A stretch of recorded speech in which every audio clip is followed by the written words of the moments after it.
Gopijana Vallabha Girivaradhari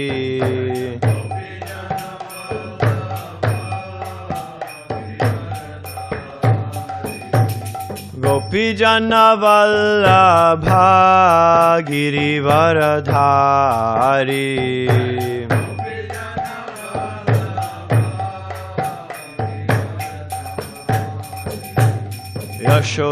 Yashodanandana Braja Janaranjana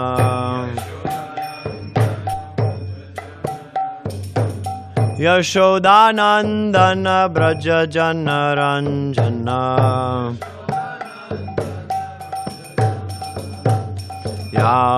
Yamunatira Vanachari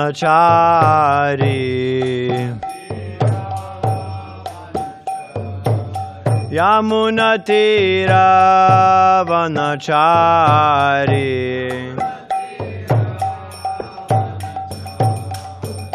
Jaya Radha Madhava Kunja Bihari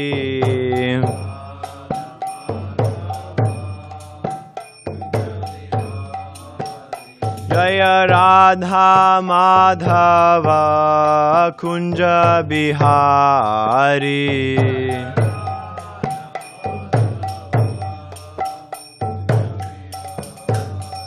Gopi Jana Vallabha Girivaradhari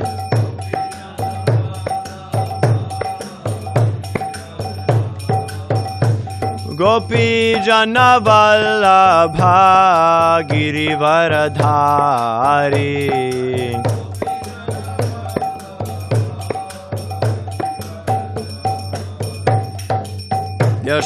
Yashodanandana Braja Janaranjana Yashodanandana Braja Janaranjana Yamunatira Vanachari Yamunatira Vanachari Jaya Radha Madhava Kunja Bihari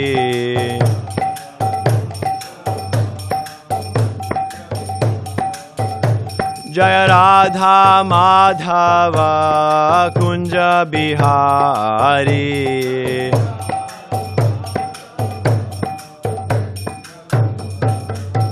Gopi Jana Vallabha Girivaradhari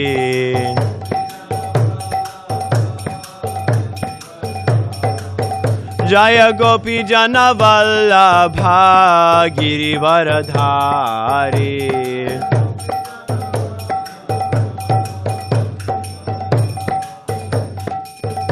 Yashodanandana Braja Janaranjana Yashodanandana Braja Janaranjana Yamunatira Vanachari Yamunatira Vanachari Jaya Radha Madhava Kunja Bihari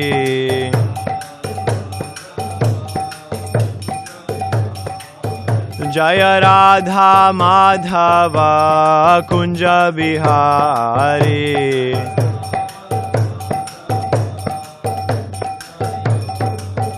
Jaya Radha Madhava Kunja Bihari.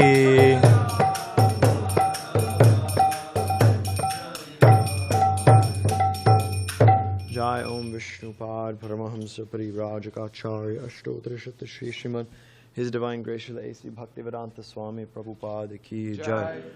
Ananta Koti Vaishnavrinda Ki Jai. Grantaraj Srimad Bhagavatam Ki Jai.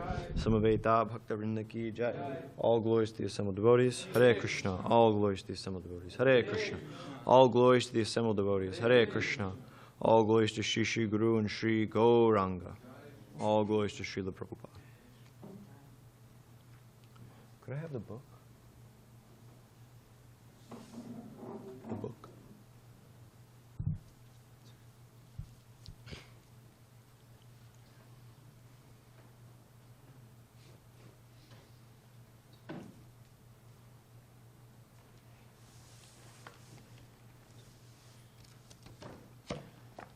So we are reading from the Srimad Bhagavatam,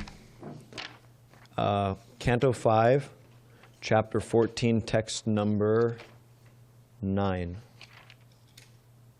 Correct? Yeah. Okay.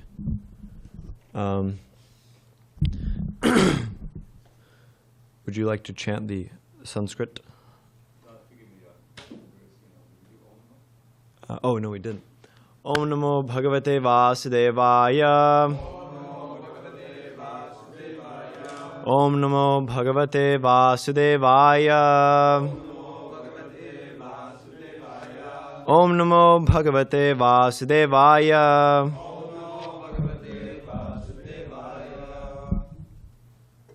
Kvachitcha vatyalpam yaya pramadaya rohamaropitas tatkala rajasa rajani bhuta ivasaudumaryado rajas valaksho pi digdevata ati rajas balamati na bijanati. Okay.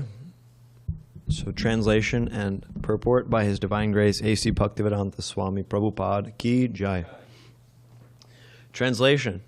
Sometimes, as if blinded by the dust of a whirlwind, the conditioned soul sees the beauty of the opposite sex, which is called pramada. Being thus bewildered, he is raised upon the lap of a woman, and at that time his good senses are overcome by the force of passion. He thus becomes almost blind with lusty desire, and disobeys the rules and regulations governing sex life. He does not know that his disobedience is witnessed by different demigods, and he enjoys illicit sex in the dead of night, not seeing the future punishment awaiting him. In purport. In Bhagavad Gita, it is said, Dharma viruddho bhuteshu kamosmi bharatarshava. Sex is only allowed for the begetting of children, not for enjoyment. One can indulge in sex to beget a good child for the benefit of the family, society, and the world. Otherwise, sex is against the rules and regulations of religious life. A materialistic person does not believe that everything is managed in nature, and he does not know that if one does something wrong, he is witnessed by different demigods. A person enjoys illicit sex, and due to his blind lusty desire, he thinks that no one can see him. But this illicit sex is thoroughly observed by the agents of the Supreme Personality of Godhead. Therefore, the person is punished in so many ways. Presently in the Kali Yuga, there are many pregnancies due to illicit sex, and sometimes abortions ensue. These sinful activities are witnessed by the agents of the Supreme Personality of Godhead, and a man and woman who create such a situation are punished in the future by the stringent laws of material nature. Daivi hiesha gurnamayi mamamaya duratya. Illicit sex is never excused, and those who indulge in it are punished life after life. As confirmed in Bhagavad Gita 16:20. Asurim yoni mapanna murdha janmani janmani mama prapyaiva kaunteya tato yantyadhamam gatim. Attaining repeated birth and death among different species of demoniac life, such persons can never approach me. Gradually they sink down to the most abominable existence. The Supreme Personality of Godhead does not allow anyone to act against the stringent laws of material nature, and therefore illicit sex is punished life after life. Illicit sex creates pregnancies, and these unwanted pregnancies lead to abortion. Those involved become implicated in these sins, and so much so that they are punished in the same way in the next life. Thus, in the next life, they also enter the womb of a mother and are killed in the same way. All these things can be avoided by remaining on the transcendental platform of Krishna consciousness. In this way, one does not commit sinful activity. Illicit sex is the most prominent sin due to lusty desire.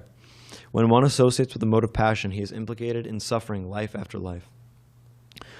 Om Ajnanatimirandasya Jnananjanashalakaya Chakshurunmilitam Yena Tasmai Shri Gurave Namaha Shri Chaitanya Manobhishtam Sthapitam Yena Bhutale Svayam Rupakadamahyam Dadati Svapadantikam Vandeham Shri Guru Shri Utaf Padakamalam Shri Gurun Vaishnavangscha Shri Rupam Sagrajatam Sahagana Raghunathanvitam Tam Sajivam Sadvaitam Savadutam Parijana Sahitam Krishna Chaitanya Devam Shri Radha Krishna Padan Sahagana Lalita Shri Vishakan Vitangsha He Krishna Karuna Sindho Dinabandho Jagatpate Gopesha Gopika Kanta Radha Kanta Namostite Tapta Kanchana Gaurangi Radhe Vrindavaneshwari Vrishabhanu Sute Devi Pranamami Hari Priye Vancha Kalpatarubhyascha Kripa Sindhubhyevacha Patitanam Pavanebhyo Vaishnavebhyo Namo Namaha Jai Shri Krishna Chaitanya Prabhu Nityananda Shri Advaita Gadadhara Shivasari Gaura Bhakta Vrinda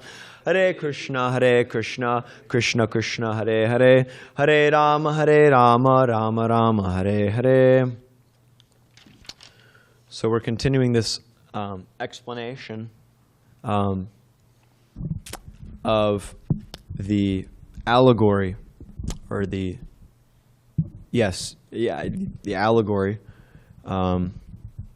which Jada Bharat has presented to Maharaj Rahugana. And as we've been seeing, the verses are and the purports are quite intense, quite like Maharaj was saying in his class, Bajranayan Maharaj. He was saying that the Srimad Bhagavatam doesn't pull punches. So all of these verses, they're very very intense, and there's certain sections of the Bhagavatam which are very direct, very straightforward, and they don't sugarcoat anything. They don't sugarcoat the facts of materialistic life. The Srimad Bhagavatam, the second verse, states that this Srimad Bhagavatam is meant to distinguish reality from illusion for the benefit of all. And that it's meant to create a revolution in the impious hearts of the people living in this material world. So sometimes we see, like, for example, in a society, when there's certain things going on that need to change, when people are dissatisfied with how the society is going on, there's a revolution. Like, for example, in Russia, there was the Bolshevik Revolution. And Karl Marx and Friedrich Engels, they were very dissatisfied with how the system in Russia was going. And so they wrote their Communist Manifesto, and then some time later there was a revolution. And sometimes in a revolution there needs to be some bloodshed in order to get the job done, in order to set things straight. And so similarly, this Srimad Bhagavatam, this is kind of like,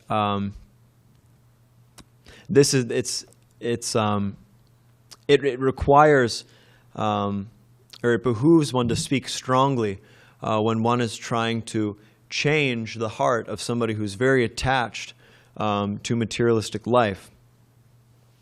And so that's the reason why the Srimad Bhagavatam, that's the reason why our acharyas, for example, Bhaktisiddhanta Saraswati Thakur, our own Srila Prabhupada, they speak very strongly in order to create a revolution in our impious hearts. So this verse is specifically dealing with sex desire, with lust, illicit sex, and it's talking about the different, you could say, drawbacks of illicit sex life. What effect that has on one's life. And generally speaking, illicit sex, it means suffering, means anxiety. This whole, practically, society nowadays, whether it's America, whether it's China, whether it's whatever it is, it's practically just run by illicit sex. That's what's keeping everything going is this sex desire. Like Prabhupada said, they were driving somewhere. I forgot exactly where, but they look out the window and there's this, the skyline of the city. And Prabhupada said, just see, this is all sex desire. The whole thing. That's what this whole thing is running on. People are trying to build its different transformations of the mode of passion. And the essence of the mode of passion essentially is lust.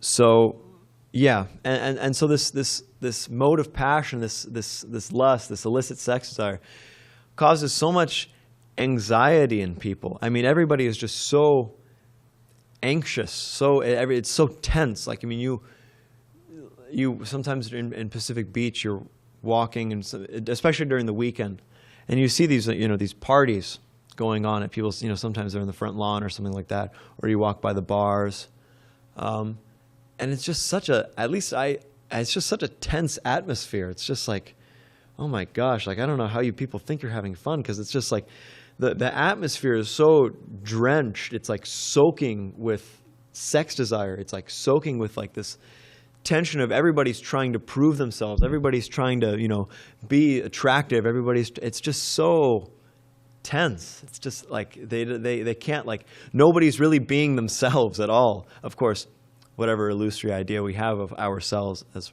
pertaining to our body. But everybody is so tense, so anxious, because they're trying to prove themselves. Like, for example, men, there's so many gyms, and you see it's like they're full of all these, big men, and they're working out to make their muscles huge. For what? Just to attract the opposite sex. Every day they wake up at 5 a.m. and they're engaging in these. It's difficult. It's an austerity. They're engaging in this tapasya, essentially, to make their muscles bigger, to make their body attractive.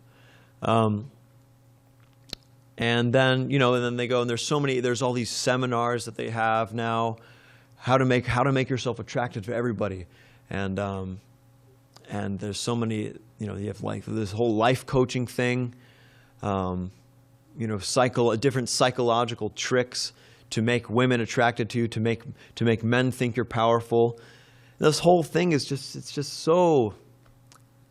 people are so anxious. People are so tense, trying to prove themselves, trying to be somebody. And then also women too. It's not just men, it's women too. They have to, they don't have to. They feel pressured to. There's an external pressure which is almost even, you could say, compelling them to dress in a certain way. They dress very scantily. They're wearing, their legs are exposed, their arms, everything. It's all exposed. And even in the freezing cold, they go out to the bars and it's freezing cold, but they're wearing nothing. And then, of course, what to speak of. There's so many eating disorders now amongst women and men too. They have like anorexia, where they force themselves not to eat because they feel so much anxiety whenever they eat something, because they feel themselves getting fat, or they have also bulimia, where every time they eat they make themselves throw up, because it just causes, just for them to eat is anxiety, because they feel themselves getting fat, and then what to speak, the whole industry of plastic surgery. Anyway, so many things. This whole society is, you could say, centered around illicit sex, and it's just causing people so much anxiety, so much tension. And for what? What's the end result? The end result is, just a little bit of sense gratification, and it is really just a little bit, because. Anyway, it's kind of a gross statistic. I'm sorry, but I thought it was pertinent, and I think it's somewhat sobering that the average length of sexual intercourse is between 4 and 5 minutes. for in America or something like that. That's the average length of sexual intercourse. And so these people, they're basing their whole society around their entire lives, their work, their activities outside of work, how they present themselves to the world, based on 4 or 5 minutes of sense gratification. It's completely, it's like this verse is saying, is as if they're blinded by the dust of a whirlwind. They become completely bewildered by the mode of passion. And even the nature of this particular sense gratification, it's very gross. It's very superficial. It's very animalistic. I mean, what kind of life is it to spend your human form of life? I mean, we're given intelligence to understand our condition, why we're suffering, why we're in this material world. What's the goal of my life? But we waste it in pursuit of these bestial urges to satisfy them. It's really a shame. It's very, very sad, actually. And it's also quite embarrassing, too. If you actually detach yourself from it and you look at what's actually going on, the way you see men talking to women on the street, especially at these bars, and this way you see the men, it's just very embarrassing. I mean, it's very childish. It's very low and immature. It's just people pursuing their absolute most base, grossest animalistic desires. So it looks very unintelligent. It looks very it's like a baby. Like a baby is all a baby is thinking about is, I want to eat, I want to sleep, this is and that. That's all they can really think about. So really, these people, due to their sex desire, they just become like babies. Really, I mean, you see them and you're just like, yeah, this is like a baby. It's really sad. I mean, you have grown men, even great big personalities. They're not free in terms of materialistically speaking. Even they're not free from this sex desire. And it's very embarrassing. And every few years there's some scandal, some famous person, they have some illicit relation or something like that, and it's a big scandal. But really, all these people who say, "Oh, this is such a big scandal, this and that," they're doing the exact same thing. None of them are actually even any better than that. But the thing is, when it comes out publicly, it becomes embarrassing because people realize that from a detached point of view, actually this is really embarrassing. Actually, this is just animalistic. This person can't control their senses, but they can't control their senses either. But somehow or other, they keep it hidden, and they make themselves think that they're very morally upright or very intelligent. But none of them are free from it. They're all completely bewildered by the mode of passion. And it always ends bad. None of it ever ends well, even on a material level. Like Prabhupada's mentioning in this purport, there's so much nowadays abortion. Millions of abortions every year, because people don't want to take responsibility for their decisions. Their convenience trumps their compassion for this conditioned soul, which has taken shelter of their womb. Of course, most likely, or you could say at least it's somewhat likely, that this soul that took shelter of their womb also had the same thing, had the same idea at one point, and that's why they have the karmic reaction of being killed within the womb. But it's just so sad. I mean, you see, and then they also, they have illicit, these people, they have illicit sex, and then the woman gets pregnant, the man leaves, and even I've heard, in my high school, or not in my high school, but in one of the high schools in like my school district near my home, there's like girls and they're too scared to go get or they can't go get an abortion. So what they do is they just they do it themselves, and they injure themselves like anything. I mean, there's so many women every year who die because of they're trying to give themselves an abortion. So it's very, very sad. And then also what to speak of Varna Sankara. that it creates so much unwanted progeny. Unwanted in the sense that these people who are born of illicit sex, people who are, you could say all these like, unwanted, unplanned, these births, you know, they're not born of parents who are willing to raise them in Krishna consciousness, or in even with some kind of religious or some kind of moral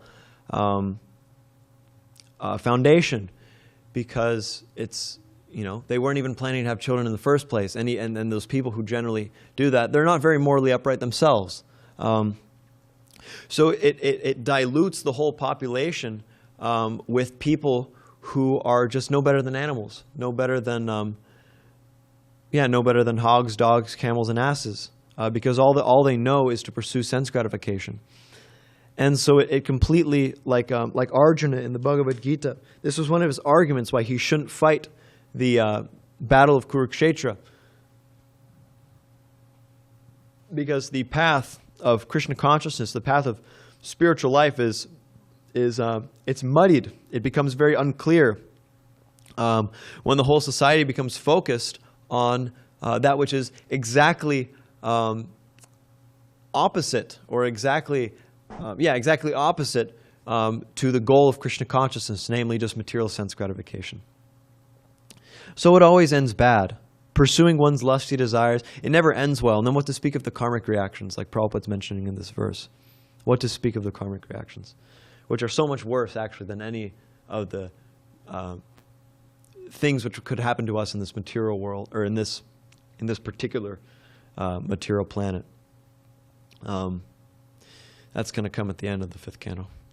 And so Prabhupada also mentions, Prabhupada mentions the purport, but also in the text of the verse, it's saying that he does not know that his disobedience is witnessed by different demigods. So yes, it's witnessed by different demigods, but also Krishna. It's also witnessed by Krishna within our heart. Krishna's watching. Everything we do, Krishna sees. He's all-pervading in his Paramatma feature. He can see everything that we're doing. And so, it's like I was mentioning, it's very embarrassing, actually. It's very embarrassing to think, Krishna's watching when I'm engaging in some activity which is kind of like bogus, not really Krishna conscious. Krishna's watching, and he's saying, come on, what are you doing, So if we keep this in mind, we can always, stay on a proper platform. I mentioned this in, I think, like a few classes now, but it's such a great example. I had a friend in elementary school who, whenever he would do something naughty, he would go hide under a table because he was thinking that God can't see me under here. And so that's what he would do. And so that's what we're doing subconsciously, I'll lock myself in my room, Anyway, I'm not talking about myself. But, I'll lock myself in my room and like watch some Prajalpa or something like that, or I'll or like these people, they have sex in the dead of night thinking nobody will watch me, nobody will see me. Or whatever it is, people, they kill somebody else in the dead of night thinking nobody's watching me. Whatever it is, whatever sinful activity it is, we think that nobody's watching. But there's so many witnesses. The sun witnesses, the moon witnesses, the different heavenly bodies witness, the demigods witness, but ultimately Krishna witnesses. That's what really matters, is that Krishna's witnessing what we're doing. So we have to keep that in mind. Krishna's with us. He's in our heart. And our body is a temple for him. Because the Supreme Personality of God is within our heart, our body is considered a temple for him. So we should use this body to engage in spiritual activity. Because that's what it's meant for. That's what it's meant to be used for. And Bhajan Swami also gives this example, like when you see like a homeless person, out on the street, and they're walking, they have their shopping cart, and it's full of all this junk, like like there's like a deflated basketball, and there's like a foam slipper, and there's some like a broken shovel or something, I don't know, whatever. So there's all this junk, and they have all this trash, and empty soda cans and whatnot. And we're thinking, this person's walking down the street. What a pitiful condition. I mean, even they're attached to their possessions, But from our perspective, we're just saying, that's a bunch of trash. I mean, why are you keeping it around? And so Krishna also sees us this way with our material attachments, with our attachment to sinful activity. Krishna sees us this way. He's saying, why are you just spending so much time trying to accumulate all this junk? Why are you so attached to all this junk, to all this nonsense? Why don't you just surrender unto me? Like Krishna's like our father, our very, very like a son of a wealthy father. He doesn't have to go. He goes out on the street and he begs, but somebody may see him and say, well, hey, your father's a very rich man. Why don't you just go to him? And so similarly, if we just turn to Krishna, then we can have so much more bliss, so much more ecstasy, so much more happiness than trying to squeeze out, some happiness from whatever superficial material activity or material relationships that we can have in this world. Our relationship with Krishna is based on love, real love, eternal love, and service. Loving service, spontaneous service. This is our original position. Our original position is to love Krishna, but because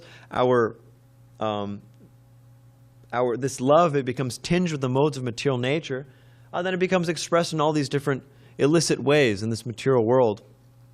And we have to suffer for it. But if we just have faith, in Krishna consciousness, if we just have faith in the destination, where we're going after this life, and if we stay strong in Krishna consciousness, we'll experience so much more happiness than whatever illicit relations we can have in this world. Like I was just thinking the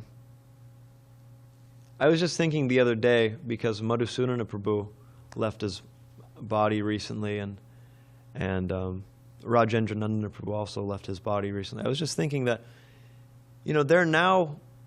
they went back to Godhead, for whether they went back to Godhead or whether they went, I was thinking, maybe they're somewhere preaching with Prabhupada right now. I was just thinking, man, like why? I had this kind of moment where I was thinking, man, why?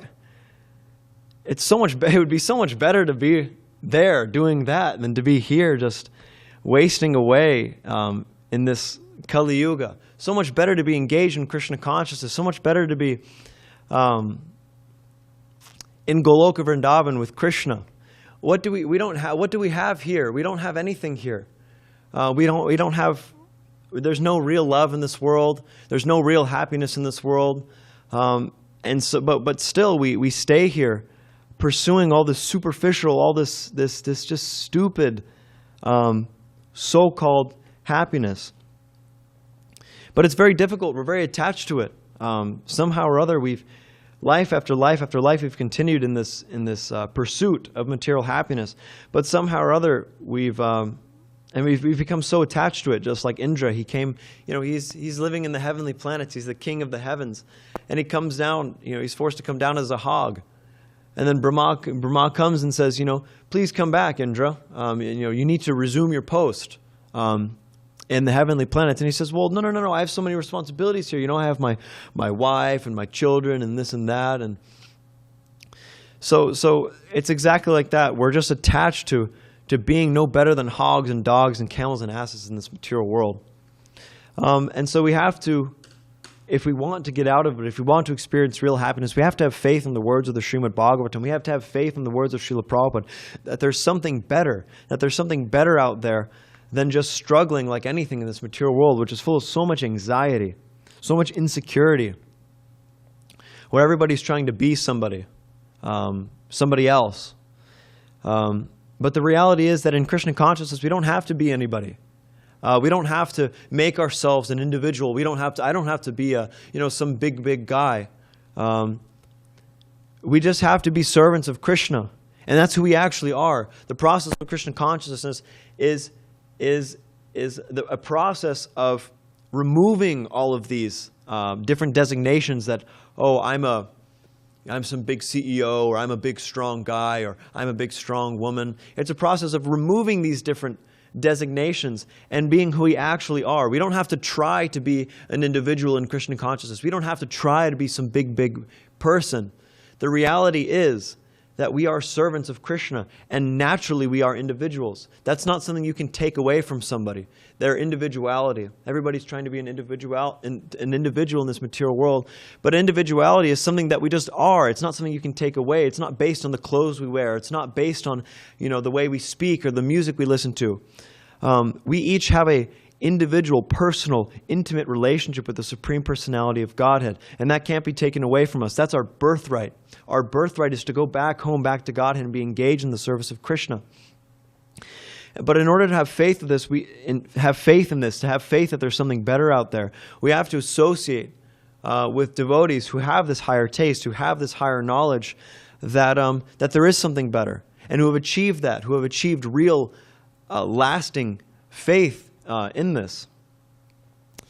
And we have to hear from them. Association means we have to hear from them, and we have to pray to them. Let me see if there's this quote from Bhaktivinoda. Actually, I won't find it.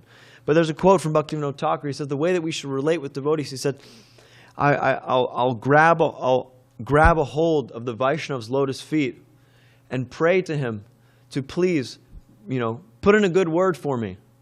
Tell Krishna, please, just see this fallen soul. See how he's struggling in material existence. See how he's struggling to stay afloat in Krishna consciousness. Please, Krishna, give him mercy. So this is how we should be. We should be falling at the lotus feet of the Vaishnavas and praying, please put in a good word for me. Because the Vaishnavas, they're like the gatekeepers to the kingdom of God. We can't get to them we can't get to Krishna without the Vaishnavas. We can't get to Krishna without their mercy, without their good wishes. And so this is also where subtle sex desire comes in, namely desire for profit, adoration, and distinction. We can't have these with the Vaishnavas. We can't desire to profit off their association. We can't desire to be some big devotee. We can't desire distinction, that I'm better than the Vaishnavas. And we can't desire adoration, that the Vaishnavas should look up to me like I'm some big person. I should be respected. And if you don't respect me, then you're just a nonsense, bogus, whatever. So we have to prevent subtle sex desire as well. And the reason it's called subtle sex desire is because generally these things, these are the things that people look for in the material world to aid in their gross sex desire, namely profit, adoration, and distinction. And if we develop this subtle sex desire and we don't check it, no doubt, 100%, we will fall into gross sex desire. 100%. That's just the process. That's just how it goes. Because it's the mode of passion. If we allow the mode of passion to take over our consciousness, if we even give it an inch, it'll take over. It'll just completely ruin us. And then it will be in the situation which this verse is talking about. And even Srila Prabhupada, we should never think that we're above sex desire. We should never think that we're above falling into Maya. Srila Prabhupada himself said, every day I pray to Srimati Radharani that I don't fall down, that I continue to be engaged in devotional service. And this is a pure devotee. This is a Mahabhagavat. This is a pure Vaishnava. A pure Vaishnava is saying this. So what to speak of us who are on the neophyte platform, who are on the platform of sadhana bhakti? We have to stay strong. We have to follow the rules and regulations. Namely, Vacho Vegam, Manasakroda Vegam, Jiva Vegam, Udaropasta Vegam, Etan Vegan, what is it? Yeah, Etan Vegan Yovashaheta Diraha, Sarvam Apimam Prativim Sashishyat. And then also rejecting those things which are unfavorable. Atyahara Prayashashcha, Prajalpo Niyamagraha, when you're over collecting and over-collecting, talking prajalpa, talking, things which aren't related to Krishna consciousness. Niyamagraha, not following rules and regulations or following them just ritualistically. Jalpa niyamagraha. Janasangashcha lal yangcha, shadbir bhakti pranashyati. And also giving up bad association, giving up association of materialistic persons. These things will destroy our bhakti. These things will destroy our spiritual life. So all these things we have to follow. We have to follow Vaidhi Bhakti, Bhakti according to rules and regulations. And we can't think for a second, for a moment, even subconsciously, that we're free from this desire to be in Maya. Because we're not. And if we think that we are, then we should understand that actually we're already in Maya. We're completely in Maya if we think that we're above anybody else, or if we think that we're free from sex desire. And so we should always be praying, Krishna, please, Srila Prabhupada, please, Lord Chaitanya Mahaprabhu, please, Guru Maharaj, please, save me from this materialistic, from these material desires, these unwanted material desires, these anarthas. We have to go through our Krishna consciousness in a prayerful mood. Whatever we do, we should be praying to the spiritual master, praying to Srila Prabhupada. Please engage me in the service of Krishna. I have no ability to engage in this process on my own in a meaningful way. So please, I'm begging you for spiritual strength. Please engage me in the service of Krishna. And show me also, we also have to pray, show me what I'm doing wrong. Make it clear to me what I'm doing wrong, how I can improve, what I should be doing. And if we have a sincere desire to please the spiritual master and a sincere desire to engage in Krishna consciousness, then those things will come. Naturally we'll be engaged. The spiritual master, if we cry out to the spiritual master, there's no question about it, the spiritual master will come. That's his duty. The duty of the spiritual master is to uplift the disciple. So if the disciple has a sincere desire, then there's no question, he'll come.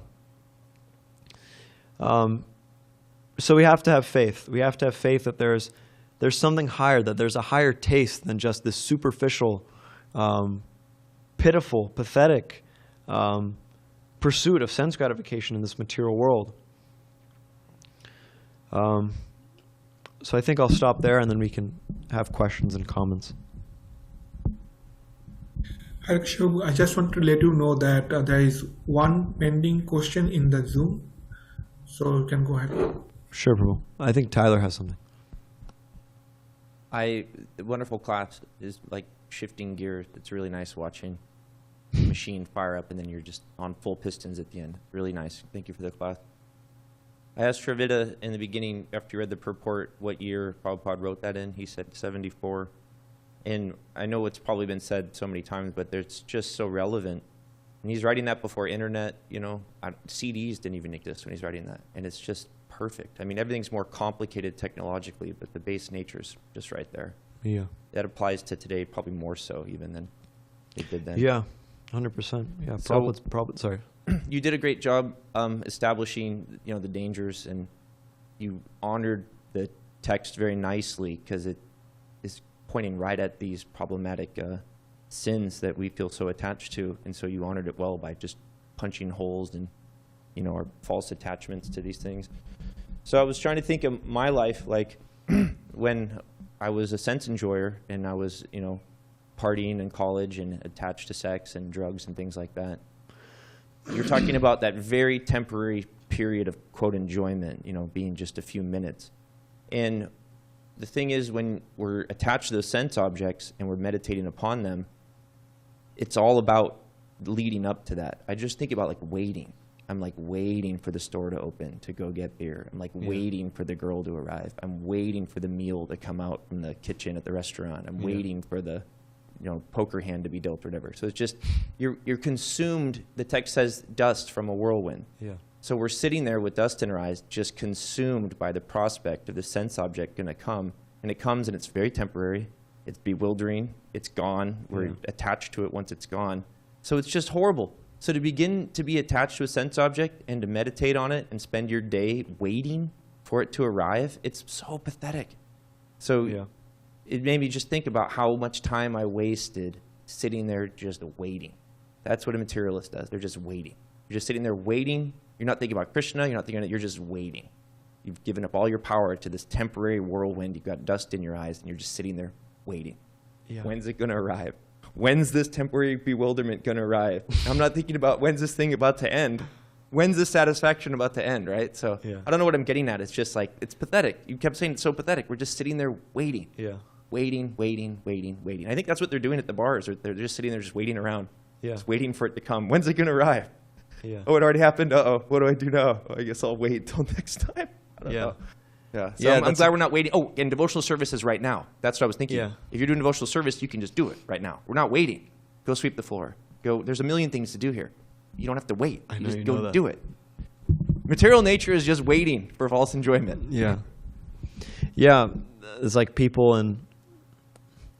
when they're in when they're young, they can't, they're thinking, like I remember thinking when I was in, elementary school or junior high school, I was thinking, oh man, I can't wait to get to high school. Then, those are going to be the glory days, And then, and then you get to high school, like, oh my God, I can't wait to get to college and get out of this place. And then you get to college and you're thinking, man, I can't wait to get out to the real world. And you get out to the real world and you're like, you get a job and then you're thinking, oh man, when I get that promotion, when I get that pay raise, then I'm going to really enjoy. And then, the years go by and you're suffering like anything. And then you're thinking, oh man, when I retire, then those are going to be my glory days. And then you retire and you're thinking, oh man, if only I cut that pass in high school. And, remember that time, when I got the, and then you're reminiscing. So you're in materialistic life, your options are either basically hankering and lamenting, like Prabhupada says, or, like Krishna says, you're hankering or you're lamenting. That's what materialistic life is. You're either waiting, like you were saying, for sense gratification, or you're lamenting that it's gone, or you're reminiscing, So people are completely bewildered like that. But, Vineet Prabhu.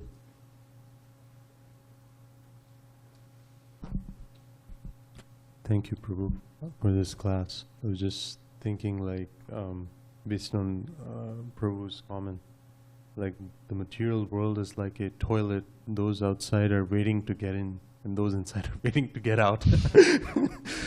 That was one thing. And connected to what you shared in the purport, I was hearing from His Grace Radhesham Prabhu in Pune. He was detailing the pastime of Shankachuda. And Shankachuda represents the duplicity in the heart of a devotee. After sharing the basic pastime is that Shankachuda is trying to, he somehow comes to know that Krishna and the gopis are having Ras Lila and he wants to kidnap the gopis. Krishna comes while he sees him trying to take away one gopi and hits him on the head and kills him. Bhakti Siddhanta Saraswati Thakur goes into detail on what is Shankachuda's mentality, and I think what connected with me and what connects with the verse today is that if a devotee is hearing and chanting but not stopping their offenses, they will search for material enjoyment in their spiritual life. That they will, that the same base instincts that they have outside, they will try to search for it in their practice of bhakti. And Shankachuda is representative of that. He's coming to a very exalted Lila, but he's trying to be the center instead of Krishna being the center. So I was connecting how that as a devotee, we have to be careful because in the we commit sins when we try to enjoy in the material world, and we commit offenses when we try to enjoy in the Krishna's spiritual energy. So as devotees, we should be careful not to commit offenses. Otherwise, we will not be different from the people who Prabhupada is talking about. Yeah, that's a great point, Prabhu. Thanks. Anybody else in-house? Will those natures be refined, though, if we're applying them to devotional service? Like, will devotional service help purify those base instincts? Yeah. Akama sarva kamo va, moksha kamo daradi, tivrena bhakti yogena, yajeta purusham param. That if one engages, whether one has no desires, or whether one has all desires, or whether one has desires for liberation, by engaging in tivrena bhakti yogena, by strongly engaging in Krishna consciousness, those things will be removed. But so we have the condition is that we have to be strong, we have to be strict, we have to be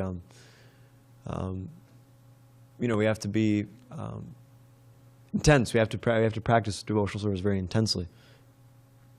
So, yeah.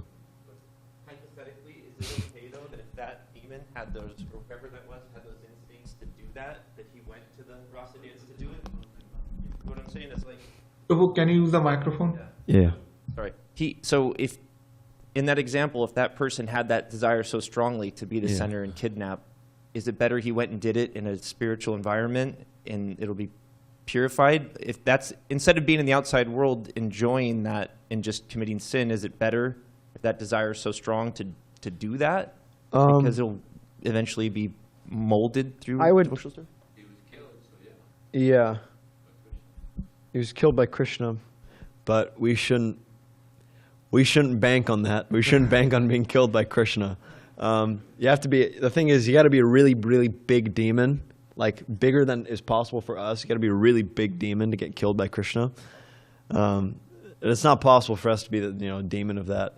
We can just be a little demon and just get thrown in the hellish planets for like, however long and fry in the, anyway, whatever, swim in the river of stool. So better, safer, and easier actually, is to just pray to Chaitanya Mahaprabhu, that we can chant the holy name purely, and do it. Want to comment? Yes. It's always worthwhile when this subject comes up to refer to the end of the 3rd chapter of the Bhagavad Gita, because that exactly deals with karma. Arjun wants to know what is it that, and here it's very graphically described, what is it that impels us to do things that we know that are bad intellectually? And it's lust only, kamesha, which is transformed into wrath when it's frustrated like that. But one of the things that's described here, and it's so obvious, is that this karma, when you yield to it, it covers your knowledge. Avitam ganametina, ganino nityavai, this eternal enemy. As long as we're in this material world, it's going to be there. So what is Krishna's, his very practical instruction? He says, tasmat tvam indriyanyado niyam yabharatarshava.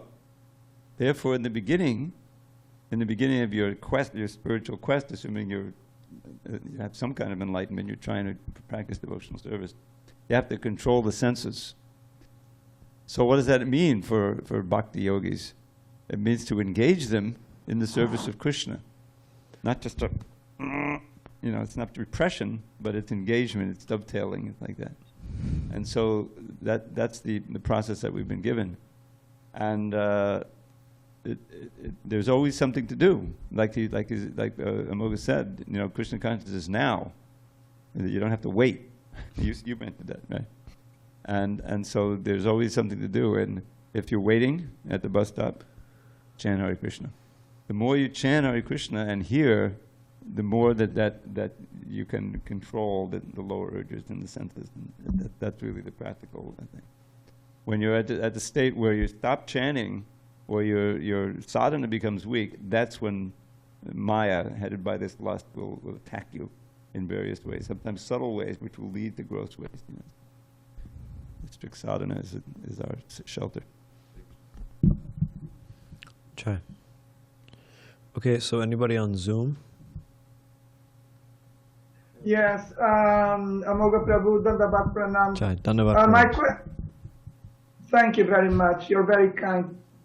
My question is, people used to say that rules are made to be broken. So based on this, my question is, how do we explain the meaning of today's verse to ordinary Kali Yuga people? Well, whoever said that rules are meant to be broken is not very intelligent. And I would say if you go into Krishna consciousness with that mentality, good luck. So how would you, I don't, as devotees, we don't accept that statement that rules are meant to be broken. Certain rules, maybe. There's scope for them being broken. But not any rules that Krishna makes. So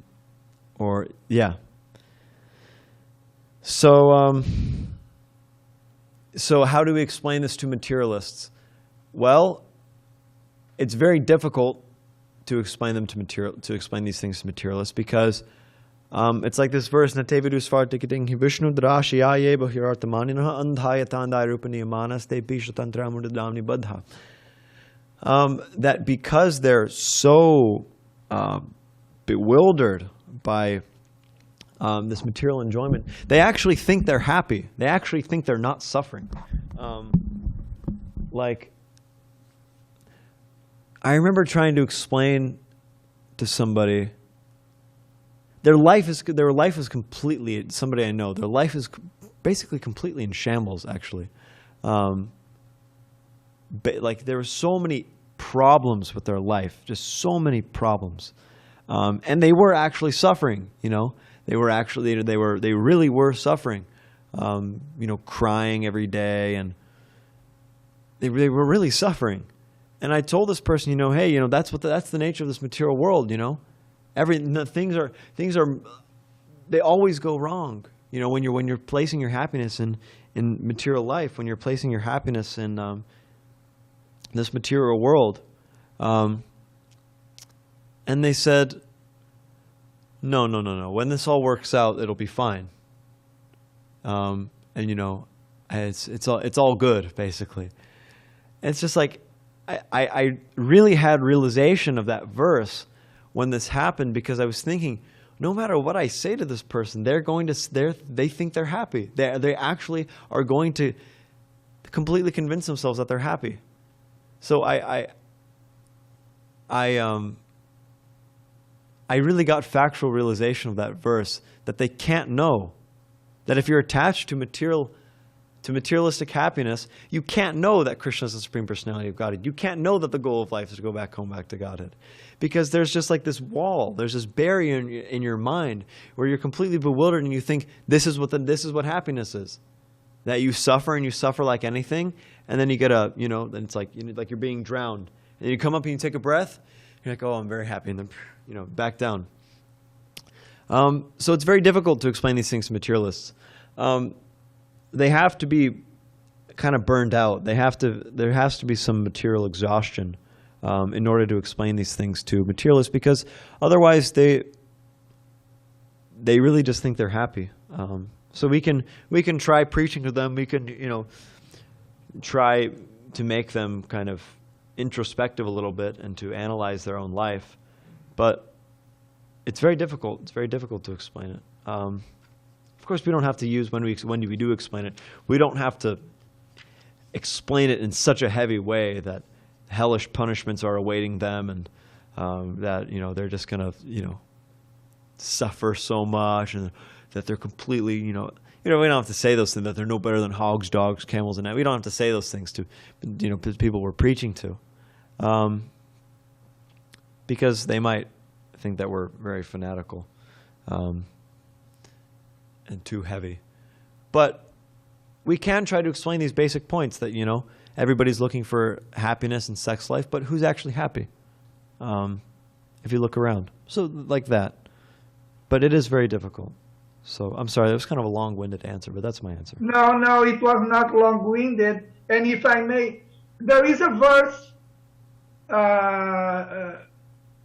the author is Prahlad Maharaj, related to the answer you just gave to my question. He says that it doesn't matter how hard you try, if the materialistic person is too attached, the awakening of Krishna consciousness in the heart of this person, it won't happen. Maybe someone in the temple room knows about this verse, but Prahlad Maharaj, one of the 12 Mahajanas, is saying, if he's too attached, it doesn't matter how hard you try, you won't be able to awaken Krishna consciousness in the heart of a too attached materialistic person. Yeah. Thank you, Prabhu. As usual, outstanding answer to my question. Hare Krishna. Hare Krishna. Okay, all glories to Srila Prabhupada. Srimad Bhagavatam ki jai.